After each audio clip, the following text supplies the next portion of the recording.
An ka abonnew an filɛbagaw Mali kɔnɔ Mali kɔ kan an bɛ bɛɛ fo ka bɛɛ waleɲuman dɔn dan tɛ foli min na an bɛ tarata la bi mardi la ni o bɛnna juwe kalo ale tile 28 ma san 2026 aw bisimila a ka laseli kunfɔlɔw olu kɛnɛ kan an bɛ ala fo ka ala waleɲuman dɔn masa min sɔnna ka bi ne ni aw la ka tila ka ɲini ale masaba in fɛ a ka an ka jamanaw basigi ka an ka AES basigi ka farafinna basigi ka diɲɛ yɛrɛ basigi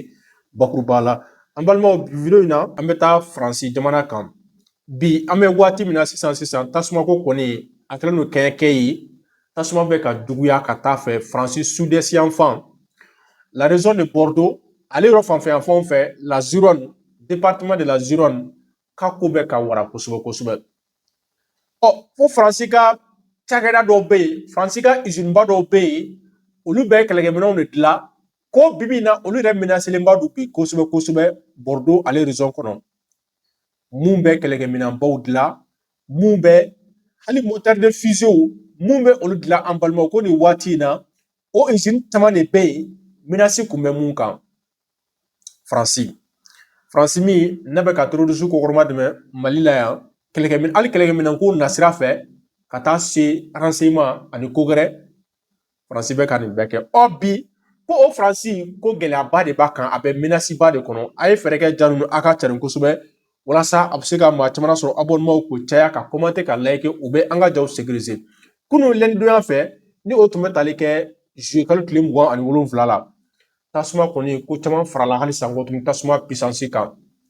Faransi ye sapeur pompier Faransi ye a ka agent caman mobiliser walasa u ka se ka tasuma maîtriser nka hali san tuguni tasuma a bɛ ka tiɲɛni kɛ Gironde ale département ye ale yɔrɔ fanfɛyanfanw fɛ ko an bɛ waati min na sisan fɛn min kɔni ye 42 000 hectares ye a bɛ taa hectare 40,000 ani hectare 2,000 ko tasuma kɔni ye olu bɛɛ jeni déjà a tilala olu bɛɛ la déjà olu kɛnɛw kungokolo ko a tilala olu bɛɛ la déjà dɛmɛ donna maa minnu ma nin waati in na k'u lawuli ka bɔ Gironde fanfɛyanfan ninnu fɛ maa minnu sera ka évacuer ko o bɛ taa fo 220 000 personnes maa 200,000 ani maa 20,000 ko olu de kɔni sera ka évacuer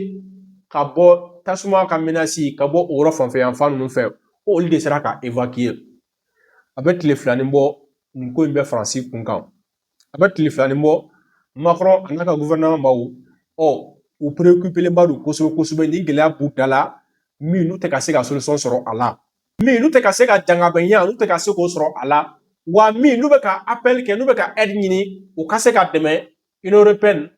même au-delà de ça u ka se ka dɛmɛ walasa fura ka sɔrɔ tasumako in na baw a bɛ ka taa cogoya min na a bɛna Faransi bila gɛlɛyaba kɔnɔ gɛlɛya bɛ yen déjà jamana kɔnɔ o dogolen tɛ maa si la n'a fɔra ko ni crise in fɛnɛ tasuma ka nin jenini min n'a bɛ ka kɛ nin tan k'u tɛ ka se ka solution sɔrɔ a la k'u tɛ ka se ka maîtriser o fɛnɛ ta gɛlɛya kɔ tuguni gɛlɛya kɔrɔ min bɛ yen u bɛna fara o kan Macron sirannen don Macron jɔrɔlen don an bɛ waati min na sisan ko fɛn min ye u ka usine ba dɔw ye hali ni waati in na ko menace de bɛ olu kan menace de bɛ ka caya olu kan kosɛbɛ usine minnu don jamana jɔsenw don usine minnu don a nafa ka bon Faransi ye kosɛbɛ wa économiquement ni Bordeaux fana région ta k'a lajɛ ale ye Faransi ka 3e économie ye a ka sɔrɔ belebeleba o bɛ bɔ yɔrɔ min na marabolo min na Bordeaux ye o sabanan de ye donc ko denin tɛ Faransi jigi o ye nin yɔrɔ in ye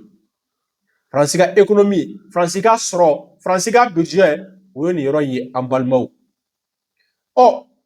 n'i ye a ta k'a lajɛ u ka groupe ba dɔw bɛ yen cakɛdaba dɔw bɛ yen Ariane groupe nin cakɛdaba in ale ka site caman de bɛ tasuma jeni bɛ yɔrɔ min na sisan Bordeaux ale région na ale ka site caman de bɛ yen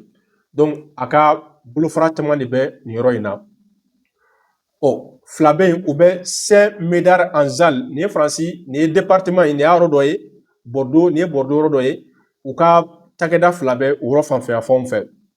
mun ka baara bɛnnen don kɛrɛnkɛrɛnnenya la spécialement fusée moteur mun ka baara bɛnnen don o ma ani missile des missiles Faransi bɛ missile ba minnu dilanna i b'a ye k'a fɔ o usine dɔ bɛ nin yɔrɔ in na an balimaw o ta bannen ye dɛ cakɛdaba dɔw bɛ yen nɔ tuguni Dassault Safran ani Tal ninnu bɛɛ ye Faransi ka usine baw ye mun spécialisé don dans l'industrie d'armement ani fusée moteur n'a ɲɔgɔnna ninnu bakuruba la aéronautique ani spatial pankurun ko ani sanfɛ ani maa minnu bɛ baara kɛ sanfɛ fusée bɛ maa minnu ta ka taa n'a ye sanfɛ espace kɔnɔ an balimaw o cakɛdaba minnu bɛ yen ni Faransi tɛgɛmaralen don u ma ni Faransi jigi b'u kan n'i ye a mɛn yɔrɔ k'a fɔ ko Faransi ko puissance y'a ye nin côté ninnu fɛ nin cakɛdaba ninnu de bɛ jɔyɔrɔ kɛla Faransi u la kosɛbɛ bi ko olu de menacelen don o cakɛdaw de nin waati in na gɛlɛya de bɔ u kan misiliw o ta bannen ye dɛ fusée moteur o si ta bannen ye entreprise caman ko menace de bɛ u kan o tasuma dun bɛ kana a bɛ kana a tɛ ka se ka kunna bɛn a tɛ ka se ka faga i n'a fɔ aw yɛrɛ ɲɛ bɛ a la ja la cogoya min na a tɛ ka se ka faga nin jɔrɔnako de bɛ yen bi Macron n'a ka mɔgɔw sigira kunun lundi don an fɛ kunun tɛnɛn don an fɛ u kumana Macron yɛrɛ ma se ka bɔ ka hali kuma kelen yɛrɛ ma se ka bɔ fɔlɔ k'o sɔrɔ ka fɔ ala ni situation c'est très complexe ala ni situation bɛ yen situation bɛ nin cogoya de la Macron dala Macron kuma daminɛ la an y'a fɔ Macron min n ko n'a bɛ ka terroriste kɔkɔrɔma dɛmɛ anw ma yan n'a fɔra k'a fɔ k'u ka usine min bɛ kɛlɛkɛminɛnw dilan ko menace b'olu kan tasuma ka menace bɛ olu kan ni ko tora nin cogoya in na ko ko tasuma tɛna olu yɛrɛ jeni yɛrɛ wa walima tasuma tɛna tiɲɛni don u kunna yɛrɛ wa walima baara minnu bɛ ka kɛ a kɔnɔ nin waati in na o baaraw tɛna jɔ wa bawo personnel min b'a kɔnɔ olu bɛ évacuer ka d'a kan tasuma bɛ ka taa an ka kuma daminɛw la an ye an sisi nin côté in kan ni an ka situation ta k'a lajɛ Mali ka situation Faransi bɛ ka terroriste kɔkɔrɔma don financièrement que ça soit militairement aussi u bɛ kan k'u kɔkɔrɔma don n'a fɔra k'u ka cakɛda dɔw bɛ yen mun ka baara ye kɛlɛkɛminɛn yɛrɛ de dilanni ye équipement militaire surasiya minɛn mun ka baara ye o dilanni n'a fɔra k'a fɔ ko tasuma ka menace b'u kan nin waati in na an balimaw an bɛ se k'a fɔ o ye bonne nouvelle ye dɛ ko min yɛrɛ bɛ yen déjà an tɛ ala deli o la an ye o de fɔ an ka tɛmɛni na n ko Faransi population a ka gɛlɛya ko tɛ an ni Faransi population ni ɲɔgɔn cɛ Faransi peuple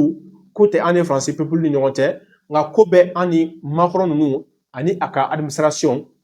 a ka gouvernement ko bɛ an ni olu de ni ɲɔgɔn cɛ n'i ye a ta k'a lajɛ ni usine ba ninnu u bɛ ka kɛlɛkɛminɛnw de dilan a dɔw la mun yɛrɛ bɛ se ka se hali Sahel kɔnɔ a dɔw la mun bɛ se ka taa di maajuguw ma u kana anw attaquer u kana an kɛlɛ Faransi min ka minɛn caman a fɔra siɲɛ caman an ka maaw fɛ ko k'u ye Faransi minɛ avec preuve à l'appui k'a bɛ ka terroristes dɛmɛ a bɛ ka terroristes kɔkɔrɔma don an balimaw nin bɛɛ fɔra u dun tɛ kɔkɔrɔma don ten ganzana ni fɛn t'i bolo k'a di u ma ni kɛlɛkɛminɛn t'i bolo k'a di u ma walima ni wari t'i bolo k'a di u ma walima i n'a fɔ u ni Ukraine u bɛ fara ɲɔgɔn kan min na bi u y'u tɛgɛ di min kɛ ɲɔgɔn ma bi n'u bɛ kan ka terroristes financer an ye o de fɔ an ka tɔw la n ko maa minnu t'a fɛ ka an ka jamanaw ye fiyewu maa minnu t'a fɛ ka an ka jamanadenw lafiyalen k'an ka jamana basigilen wala ka fɛn da u kunna mun ɲina an kɔ an balimaw an b'o de fɔ ka kurakuraya ko tɛ an ni Faransi peuple ni ɲɔgɔn cɛ wa an y'a ye fɛnɛ peuple bɛ ka évacuer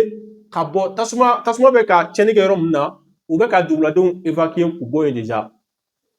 maa caman bɛ ka fɛn caman fɔ Français ko min filɛ nin ye u da la maa caman bɛ k'a fɔ ko hali u ka élite donc u ka jamana disibaw ko a dɔw la k'a bɛ sɔrɔ olu nɔ ye dɛ maa caman bɛ ka nin kumakan in fɔ o de la an ko aw ma de waati jan ko gɛlɛya bɛ Faransi da la gɛlɛya min bɛ Faransi da la au lieu de a ka ɲɛmɔgɔw k'i ɲɛsin o ma o kɛlɛ u tɛ k'o kɛ dɛ u bɛ ka a essayer halisa ko tuguni ka dɔ fara o gɛlɛya tɔ kan à travers l'Ukraine sɔrɔ min bɛ ka kɛ u bɛ ka t'o ta ka t'o don Ukraine kɛlɛko da fɛ u bɛ ka taxe bi duguladenw kan u bɛ ka wari minɛ duguladenw na ka t'o kɛ halisa ko tuguni ka Ukraine kɛlɛko ka a financer dɔ farala fɛnw prix kan dɔ farala fɛnw sɔngɔ kan ni maa ninnu fɛ yen a dabɔkun tɛ dɔwɛrɛ si ye dɛ ka taa di Ukraine kaw ma u ko k'u bɛna miliyari 91 ka wari la k'u bɛna o ta ka t'o di Ukraine kaw ma aw fɛ ka wari de bɛ yen wa a wari bɛna bɔ min u bɛna ɲini min question b'o yɔrɔ de la donc f'u ka wuli ka ko dɔ de kɛ joona joona wari bɛ bɔ yɔrɔ min na Faransi ɲinana ka Faransi jamana ɲɛmaaw u ɲinana gɛlɛya min bɛ yen i bɛ se k'a fɔ bakuruba la Union européenne yɛrɛ u ɲinana kɛrɛnkɛrɛnnenya la u ka maa minnu bɛ yen u ka population minnu bɛ yen u ɲinana olu kɔ mais par contre olu de bɛ wuli kɔ tuguni k'i yɛrɛ kɛ i n'a fɔ olu de b'an ka peuple fɛ ka tɛmɛ an ka ɲɛmɔgɔw kan f'u ka parlement bɛ bɔ i prononcer an ka jamanaw kan ka résolution bɛɛ ta an ka jamana kama an balimaw u ye nin bɛɛ kɛ n'an bɛ taa an bɛ se hectare 40,000 ani 2,000 o de kun tasuma tilala o bɛɛ la deja wa a ma jɔ fɔlɔ tasuma ma kun jɔ dɛ tasuma bɛ sen na halisa kuma kuncɛ kumaw la an bɛ dugawu don de kɛ halisa jamanadenw ala k'u lakana k'u kisi an ka jamana ala ka an ka jamana taa ɲɛfɛ ala ka an ka jamana bɛ baara min na dugu maa minnu ko k'u t'an ka jamana lafiyalen maa minnu bɛ ka maramafɛntigiw maa minnu bɛ ka minɛn di maa kuntanw ma maa minnu bɛ k'u finanse u kana an ka jamana destabiliser ala ka fɛn da a tigi kunna mun ɲina anw kɔ halisa an balimaw an bɛ jɔ yan k'aw fo kosɛbɛ ka aw waleɲuman dɔn dan tɛ foli min na ka tila ka fɔ aw ɲɛna halisa aw ka to lamɛnni na n'a ye kunnafoniya min sɔrɔ an na bɔ k'o lase aw ma an ka siginatɔw la a k'an bɛn